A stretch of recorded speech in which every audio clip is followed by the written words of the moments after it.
Om Swastiastu, salam Dharma. Bahagia sekali hari ini saya berbincang dengan sahabat kecil saya, yakni sahabat saya ketika SMP, dan beliau banyak berperan dalam hidup saya. Sekarang beliau adalah Ibu Pendeta Sophie Ruth Parwata. Beliau adalah pendeta gereja GKST Sulawesi Tengah yang pelayanannya di wilayah pendeta wilayah Luwu Timur yang membawahi 10 gereja. Selamat pagi. Selamat pagi. Ya, selamat pagi. Om Swastiastu. Om Swastiastu. Shalom. Saya ingin flashback beberapa hal dari situ. Dan ini juga ada di video saya. Kalau saudara-saudara sempat menonton di YouTube channel saya, Mengapa Tetap Hindu, salah satu yang saya ceritakan adalah beliau ini yang hari ini saya ajak berbicara. Oke, kita balik ke cerita SMP dulu deh.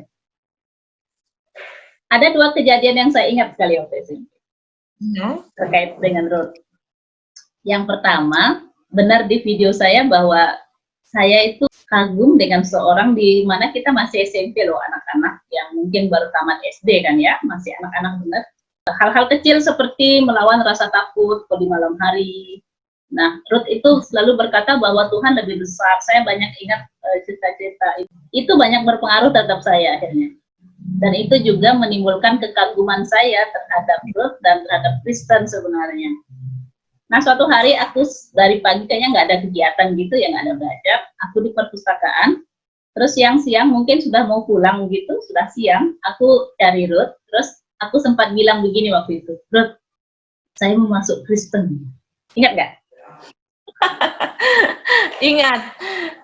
Dan itu sangat mengejutkan ya. Ya, tapi anehnya, kenapa Ruth waktu itu hanya tertawa, mungkin tersenyum, terus diam, terus meninggalkan saya? Kenapa tidak disambut wow gitu loh? Kenapa?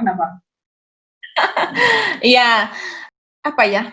Seandainya saya sudah jadi pendeta, barangkali saya sudah bimbing kok ya untuk jadi Kristen. Iya, itu saya punya pemikiran kanak-kanak bahwa orang itu tidak mudah untuk beralih agama. Kenapa itu yang pertama. Kenapa anak-anak sudah bisa berpikir begitu? Ya, saya pikir begitu karena saya lihat begitu kenyataannya. Banyak orang ya bertengkar, banyak memilih untuk menjadikan orang lain musuh kalau ketika dia, apalagi dalam keluarga ya dan seterusnya, kalau ketika dia menyatakan diri untuk beralih agama loh. Ini agama gitu kan. Ya, menurut saya agama itu privat sekali. Ya, saat itu memang saya berpikir bahwa orang untuk pindah agama itu suatu yang susah. Ya, jadi saya berpikir saat itu mungkin ya ini keinginan seorang anak-anak yang belum tentu jadi kenyataan. Tapi begini, sampai kita berpisah, kenapa tidak pernah dibahas lagi atau tidak pernah ditanya lagi? Ya, begini, itu karena saya punya pemahaman, ya iman saya dari awal bahwa saya juga diajarkan dalam keluarga bahwa soal iman itu soal privasi antara kita dengan Tuhan.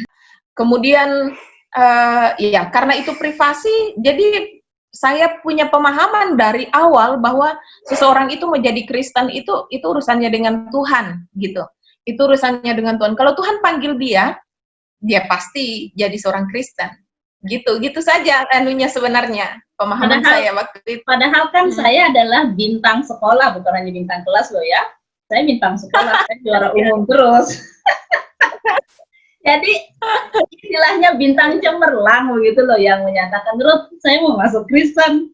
Terus tanggapannya cuma, gitu coba. Terus pergi.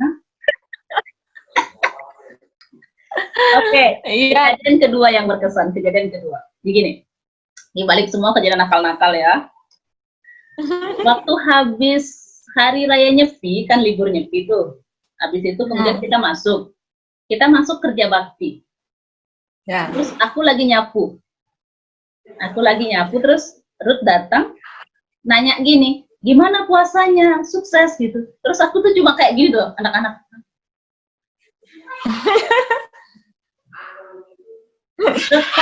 Tapi diam-diam aku mengartikan itu adalah dukungan gitu dong. Aku diam-diam mengartikan, sendiri aja mikir-mikir, sebagai anak-anak, dan mungkin setelah aku mulai terus dewasa, aku menganggap itu adalah dukungan gitu loh. Jadi semacam, oke, kamu ada di iman kamu deh, saya punya jalan sendiri, semacam begitu loh saya mengartikan. Kalau Ruth sendiri, ingatnya seperti apa? Ya, saya itu latar belakangnya sudah terbiasa dengan multi agama ya dalam keluarga. Pemahaman saya begini, kita itu bisa duduk sama-sama, cerita di satu meja, bisa ngobrol asik, bisa sambil minum kopi atau minum teh tanpa kita perlu mempersoalkan isi gelas kita masing-masing. Ya, Aku suka itu. Ya, jadi kita bisa tetap komunikasi, kita bisa tetap berbincang banyak hal tanpa kita harus ribut mempersoalkan kau minum apa sih? Kenapa beda sama saya? Ya, pilihan kamu kok teh, kenapa saya kopi, dan seterusnya. Ya, itu persoalan-persoalan yang masing-masing kita lah. Tapi satu hal loh yang mungkin saya baru saat ini ceritakan, dampak dari pertanyaan Ruth hari itu. Dampaknya.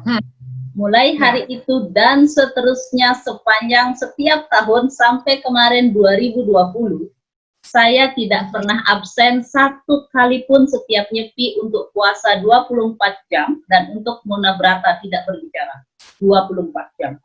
Dari hari SMP itu sampai tahun 2020 ini saya tidak pernah absen akhirnya, karena mungkin pertanyaan itu loh. Itu wah, puji Tuhan. Puji Tuhan kalau begitu. Ternyata pertanyaan sederhana bisa membawa perubahan besar ya. Jadi orang banyak meremehkan persahabatan, orang banyak meremehkan obrolan kecil, dan ternyata itu membawa dampak yang besar. Jadi pertanyaan saya ini penting ini. Terpapar Kristenkah saya? Terpapar Kristen? Itu soal rasa sih sebenarnya ya.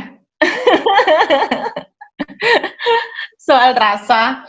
Kemudian saya selalu bilang bahwa kau itu teman Hindu saya yang paling Kristen kayaknya. Ya. Lebih Kristen dari orang Kristen. Mungkin lebih Kristen dari orang Kristen. Ya.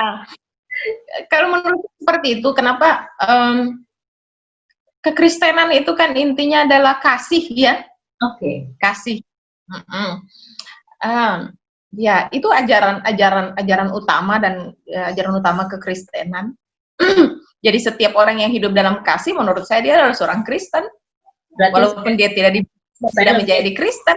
Saya Kristen sejati. Makanya saya selalu bilang, kau ini kadang-kadang kau itu lebih Kristen daripada orang Kristen. Gitu. Terima kasih semuanya, dan saya berpesan kepada sahabat dan teman-teman sekalian, kedewasaan iman kita itu adalah suatu hal yang sangat penting. Dan ketika kita memiliki iman yang baik, kita bergaul dengan siapa saja, kita mengikuti kegiatan orang lain, kelompok tertentu, itu tentu saja tidak akan menjadi masalah buat kita. Mari kita sama-sama, satu adalah meningkatkan keimanan kita tentunya, meningkatkan pemahaman kita. Yang kedua, kita mengembangkan hubungan baik dengan banyak pihak, baik internal kita maupun eksternal kita. Dan saya sangat menghargai dan sangat senang dengan sahabat saya, sekarang adalah Pendeta GKST Sulawesi Tengah. Beliau berperan sangat besar dengan memimpin 10 gereja. Dan saya sendiri sekarang adalah seorang dosen Hindu, Brahmawadin, seorang Brahmin, Brahmana, yang mempelajari dan mengembangkan serta mengajarkan teks-teks Hindu di Indonesia. Terima kasih, saya juga menyapa kalau ada yang menonton, teman-teman Kristen, salam, shalom buat Anda sekalian. Baik, Ibu Pendeta, ada closing statement-nya? Ya, baik, bahwa memang keragaman itu anugerah dari Tuhan, ya, termasuk keragaman agama. Karena itu menurut saya ini patut untuk dirayakan. Jadi keragaman itu tidak perlu ditakuti. Untuk bisa menikmati anugerah Tuhan itu kan kita tidak harus seragam gitu. Justru yang berwarna-warni itu indah. Nah, karena itu mari kita menjalani hidup kita masing-masing dengan panggilannya. Kita masih tetap kok bisa menikmati, merayakan, menari bersama dalam keragaman ini tanpa harus mempersoalkan apa pilihan kita masing-masing, karena itu pilihan pribadi. Ya, kalau kita tidak bisa bertemu dalam dogma kita, dalam ajaran agama kita, tapi satu hal tempat kita bisa bertemu, yakni kemanusiaan. Ya, jadi dalam kemanusiaan kita bisa satu. Itu saja. Jika kita tidak bisa bersaudara dalam iman, maka kita bisa bersaudara dalam kemanusiaan. Terima kasih sudah berbincang bersama saya hari ini dan sudah meluangkan waktunya. Salam sejahtera buat kita. Kita tutup dulu. Ya. Om Santi Santi Santi Om. Shalom, salam sejahtera. Salam Dharma. Salam Dharma. Hidup ini adalah kesempatan.